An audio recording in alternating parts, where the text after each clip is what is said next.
Naitide na nga nitong ni LeBron James itong si Kareem Abdul-Jabbar para sa kanyang ika-19th NBA All-Star selection. Itong si LeBron ay kasalukuyan nga ngayong nakipagbahagi sa record kasama itong si Abdul-Jabbar para sa most All-Star games played mga kaibigan na mayroong 18. Itong si LeBron James sa ngayon ay piniling muli bilang isang starter ayon sa league press release.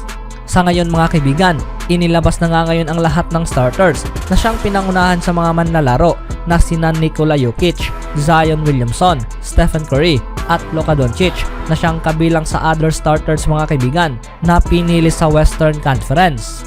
Si LeBron James muli ay ang magsisilbing bilang team captain para sa 6 na magkasunod na taon sa panahong natanggap nga niya mga kaibigan ang pinakamaraming boto. Si Giannis Antetokounmpo ay pinangalanan ring team captain mga kaibigan para sa 3 pagkakataon na kung saan siya ang nanguna sa listahan bilang magiging captain sa Eastern Conference. Kasama itong si Jason Tatum, Kevin Durant, Kyrie Irving at Donovan Mitchell na siyang kabilang rin sa other starters. Ngunit ang league's second leading scorer mga kaibigan na si Joel Embiid na napapanghawakan ngayon ang 33.4 points per game ay hindi gaanong nakakuha ng sapat na boto. Ang starters ay pinili sa prosesong pagboto kasama ang mga fan vote na siyang nakabase ang kalahating final outcome. Ang player at media portion sa bawat boto mga kaibigan ay bahagi rin ang 25% each. 3 frontcourt players at 2 guards mga kaibigan ang pinili sa bawat conference. Ang labang ito ay gaganapin sa paparating na February 19 sa Salt Lake City. Itong si LeBron James at Antetokounmpo ay pipiliin ang roster sa paparating na araw bago pa man ito masisimulan. Itong si LeBron James ay nakaset sa league record para sa most All-Star appearances kung sakaling siya ay maglalaro dahil itong si Kareem Abdul-Jabbar ay hindi naglaro noong 1973 game matapos nga itong napili, habang ang mga reserves ay pipiliin sa league's coaches at ito ay ipapaalam sa paparating na February 2. Speaking of LeBron James, pag-usapan naman natin ngayon mga kaibigan ang kupo ng Los Angeles Lakers. Ito ay napakahirap na injury history kay Caris LeVert para sa kanya mga kaibigan na makilala sa buong mundo. Ngunit kung sakaling healthy, siya ang isa sa top young shooting guard sa liga. Ang kanyang abilidad na umiscore ay isang perpektong angkop para sa Los Angeles Lakers, lalong-lalo na off the bench. Siya rin ang isang manlalaro mga kaibigan ng Lakers superstar na si LeBron James ang mabigat na inendorso. Over sa kanyang career, itong si LeVert ay nakakapag-average ng 14.4 points per game sa kanyang 44% shooting mula sa field at ang sukat na kanyang naabot mula sa kanyang career kasama ang Indiana Pacers. Noong 2020, siya ay nakakapag-average ng 21 points per game. Dito'y naging malinaw na ang kanyang abilidad para umiscore ay ang naglagay sa kanya sa conversation na siya ay kabilang sa off-the-bench talent. Ang maiparis ito kasama ang isang willing passer player na tulad na lamang nitong ni LeBron ay isa talagang ideal na kung saan ang Lakers ngayon ay nasa trade radar para makuha nila itong si Caris LeVert. Sa lahat-lahat mula sa Detroit Pistons, Charlotte Hornets, patungo sa Los Angeles Clippers at Utah Jazz mga kaibigan, ang lahat ng teams na ito ay nagpapakita ng interes dito kay Caris LeVert. At oo, maging ang Los Angeles Lakers ay sumali na nga rin ngayon sa ideya mga kaibigan para sa LeVert trade sa paparating na araw bilang isang paghahanap ng tulong. Sa katunayan, sinabi nga nitong ni LeBron James ngayon mga kaibigan na itong si Caris LeVert ay ang paboritong manlalarong guard ngayon sa liga. Ang Lakers ay gusto ngayon ang mga bata at ang Cleveland Cavaliers ay naghahanap ngayon ng better perimeter shooting. Ang Lakers ay mayroong sapat na asset para isuko mga kaibigan, makuha lamang itong si LeVert at ang kasalukuyang kontrata nitong ni Caris LeVert na siyang magtatapos na.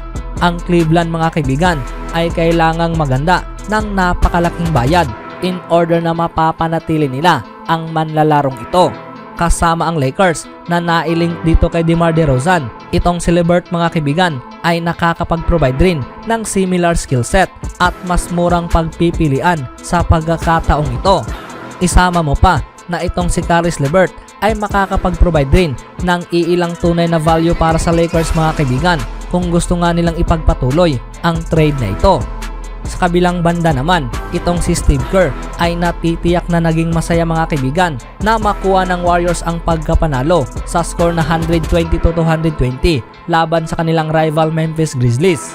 Ngunit siya rin ay alam na ang emosyon sa kanyang superstar na si Stephen Curry ay hindi nagdala sa kanyang pinakamahusay na paglalaro. Dahil sa panahong itong si Stephen Curry ay na-ejected sa loob ng 1.14 minutes remaining sa regulation matapos nga niyang binato ang mouthpiece patungo sa stand. Isang reaksyon mga kaibigan dahil sa walang ingat na 3-point shot na ginawa nitong ni Jordan Poole matapos nga nilang makuha ang offensive rebound at nag-reset ang shot clock. Maya-maya matapos ang pagkapanalo, itong si Steve Kerr ay sinabi sa mga reporters at dito'y inaddress nga niya ang pagbato nitong ni Stephen Curry sa mouthpiece. Na ayon pa nga kay Steve Kerr, hindi nga raw niya nakita ang pangyayari sa pagkakataong ito kaya nang tumawag ang referee, siya nga raw ay nagtaka bago pa man sinabi ng mga coaching staff na ibinato nitong ni Stephen Curry ang mouthpiece dahil sa galit. Na para naman kay Steve Kerr, ito nga raw ay natitiyak na isang automatic ejection. Sinabi rin nitong ni Kerr na hindi na dapat gawin itong muli nitong ni Stephen Curry.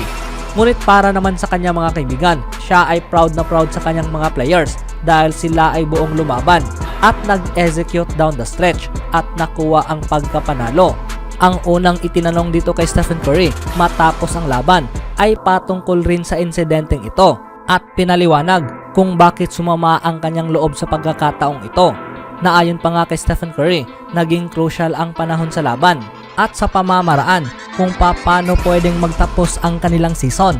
Hindi na nga raw maitatanong mga kaibigan ang patungkol sa tataas ang pakiramdam para sa pagmamadali sa bawat detalye sa pangyayari. Kung sakaling gugustuhin mo ang labis na bagay para makuha ang pagkapanalo at ang pangyayari sa fourth quarter, execution, clutch situation, ang lahat ng mga bagay na ito ay napaka-importante kaya nagawa nga raw niya ang bagay na ito at halatang halata na nailagay nga raw niya ang sarili na mawala sa laban. Maging nailagay nga raw niya ang team mga kaibigan sa mahirap na lugar. Ngunit ang intensyon at enerhiya sa paligid sa pangyayari mga kaibigan ay naganap dahil gusto lamang niyang manalo. Ito nga raw ang patungkol sa lahat. Matapos ang lahat, nagpapasalamat naman itong si Stephen Curry sa mga teammates dahil sila ay nakapag-responde ng maayos sa laban. Itong si Klay Thompson ay naitama ang napakalaking mga tira kasama itong si Jordan Poole na nakuha ang game winner sa pagtatapos. Ang pagsasagawa ay naging mahusay na para kay Stephen Curry, kailangan nga raw nilang makuha ang isang ito. Kaya natitiyak na merong pagmamadali sa pag-asang masiguro nila ang playoff. Tanging nadala lamang siya sa emosyon mga kaibigan, kaya nagawa niya ang mga bagay na ito. Sa panahong ejection nitong ni Stephen Curry, siya ang nagkaroon ng game high 34 points. Kabilang na nga rin dito ang 10 sa fourth quarter na kung saan ang Warriors ay lumamang lamang ng 2-point lead. Luckily, ang lahat ay nag-involve kasama ang walang ingat nitong ni Jordan Poole. Hindi naman ito nagdala mga kaibigan sa pagkatalo ng team. Dahil itong si Jordan Poole ay tinapos nga niya ang laban bilang naging bayani nang magawa nga niya ang game-winning layup sa loob ng 1 seconds left.